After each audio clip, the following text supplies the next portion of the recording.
Have you been lying awake at 2 a.m. staring at the ceiling, wondering why sleep no longer comes as easily as it used to?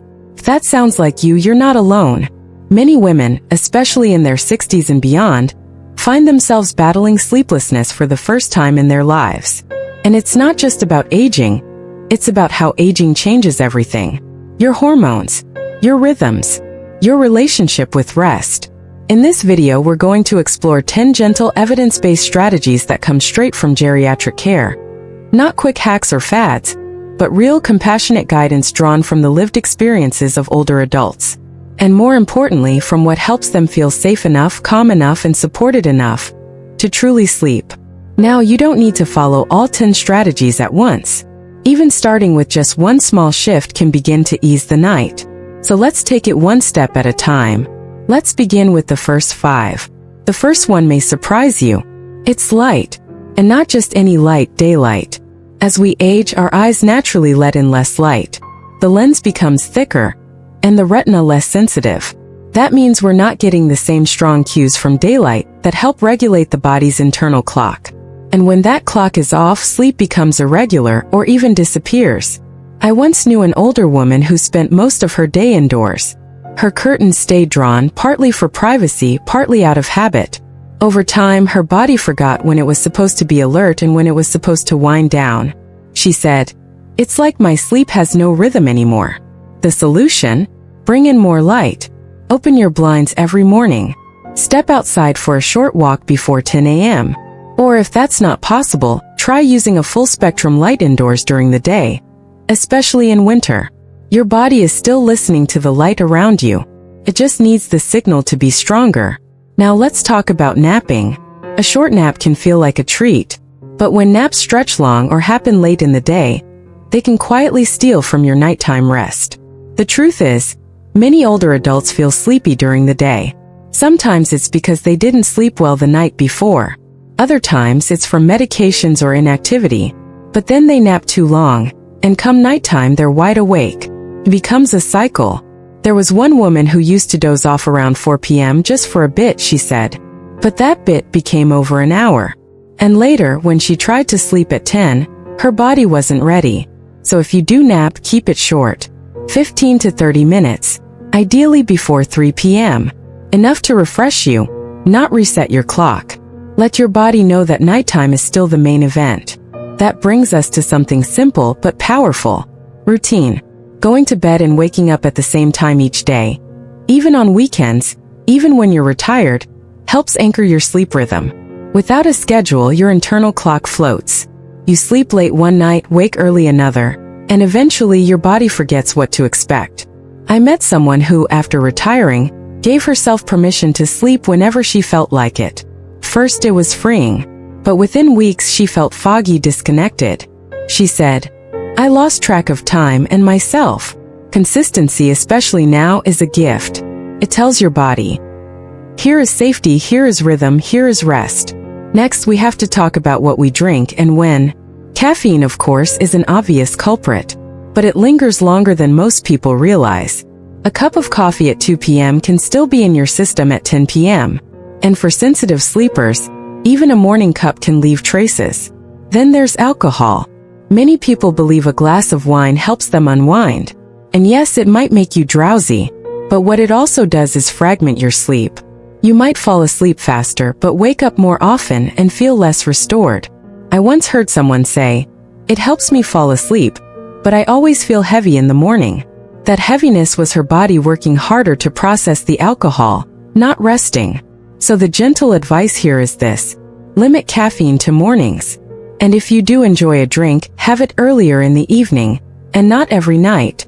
Give your body the chance to sleep clean. Now let's take a deep breath and move to something more subtle, but just as vital. A bedtime ritual. When we were children, bedtime came with cues, a lullaby, a story, warm light.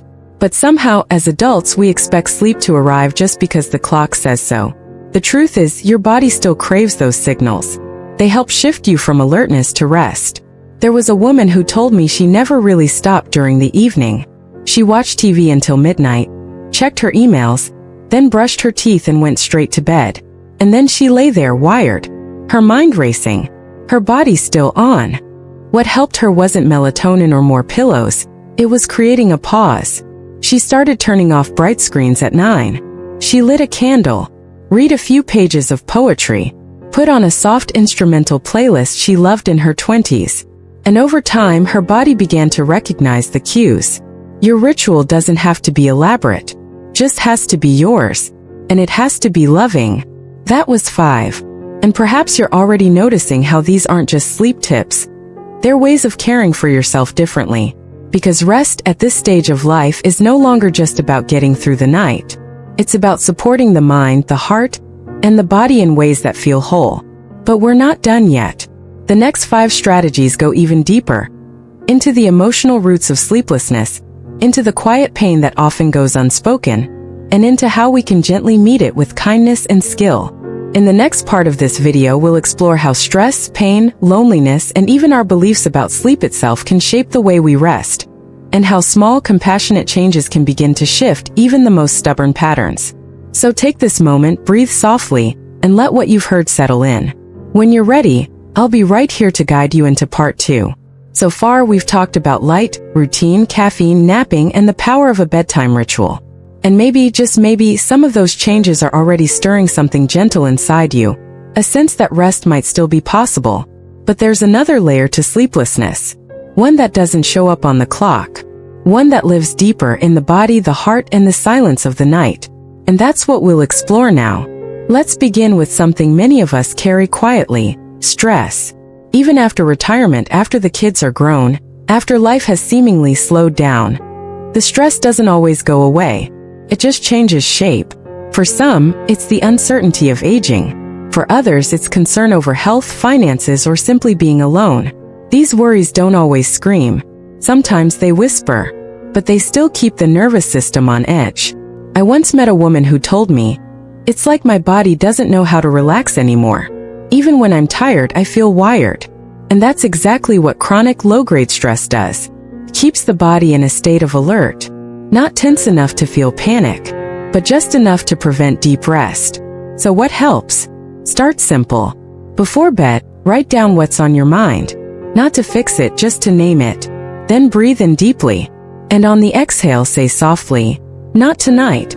I'll come back to this tomorrow." It's a way of creating emotional closure for the day.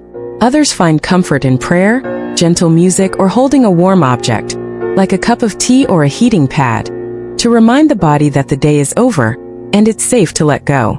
Now let's talk about something few people bring up, but so many experience: pain. For many women over 60, pain is a quiet companion.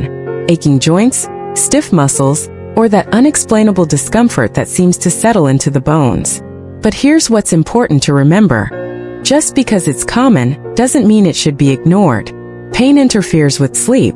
Even low-level discomfort can keep your body slightly tense, preventing you from entering the deeper stages of rest. There was a woman I worked with who had mild arthritis in her hips.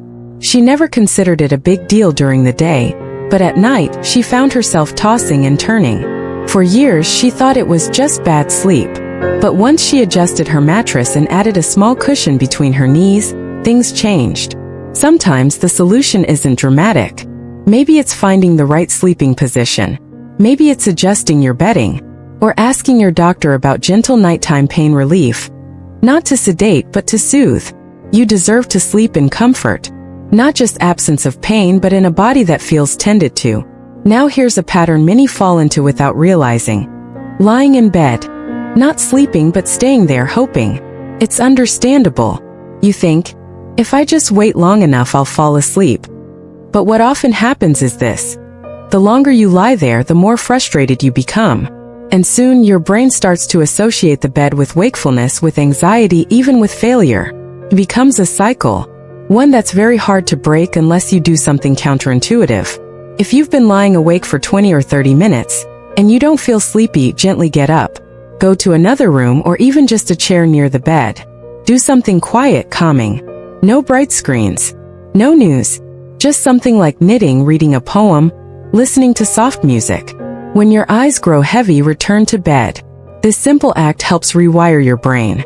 It reminds you, your bed is for sleeping, not for worrying. And over time, your body begins to respond again. Now this next one may surprise you. It's not about your body. It's about your heart. Loneliness. Sleep is vulnerable. To fall asleep, we need to feel safe, not just physically but emotionally. And when we feel isolated, that sense of safety can quietly erode. Even if you're physically fine, even if you have routines, being alone too much can affect your sleep. I once heard a woman describe it this way. During the day, I distract myself. But when the house goes quiet, that's when the emptiness comes. Loneliness triggers stress hormones. It can make us hypervigilant without even knowing it. And yes, it can keep us up at night. So what can we do? Start where you are. Reach out to someone, even if it's just a short call. Find a group in your neighborhood or online that meets regularly.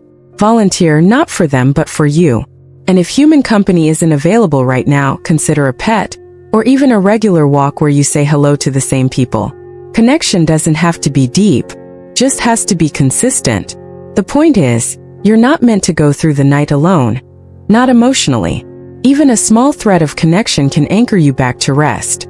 Now here's the last strategy, and in many ways it's the most powerful. Change your relationship with sleep. Let go of the pressure to perform it, perfect it, or control it. So many people lie in bed thinking, I must sleep. I have to sleep. Why can't I sleep? And every one of those thoughts makes the body more alert. The truth is, sleep isn't something you do. It's something that happens when the conditions are kind enough. I met a woman in her 70s who used to track every hour of her sleep. Every night felt like a test she was failing. Until one day she said, what if I just trust my body more? She stopped tracking. She started treating bedtime like a chance to rest, even if she didn't fall asleep right away. And slowly the pressure eased. Her body began to trust again. So tonight, instead of chasing sleep, invite it. Lie down gently. Tell yourself, even just resting is good for me. Let go of the outcome. And what you may find is that sleep arrives, not on command but by invitation. That's all 10 strategies, not for perfect sleep but for kinder sleep. Not for 8 hours every night, but for nights that feel less like battles, and more like quiet returns to yourself. Let's take a moment now. Breathe in and out, and just notice how your body feels when it's not being fixed, but simply listen to. You're not broken. You're not failing. You're a woman moving through a new phase of life, and sleep, just like everything else, needs to be relearned with softness. Now I'd love to hear from you. Has anything in this video felt familiar? Have you tried something that helped your sleep, even just a little? Share in the comments, because your voice might be exactly what another woman needs to hear tonight. And if someone you know has been struggling too, feel free to send this video their way. We don't have to figure this out alone. And if this video brought you comfort, you're welcome to like, subscribe, or come back anytime you need a gentle voice in the quiet hours. You deserve peace, not just in your days, but in your nights too. Sleep well, dear one. Or at the very least, rest kindly tonight.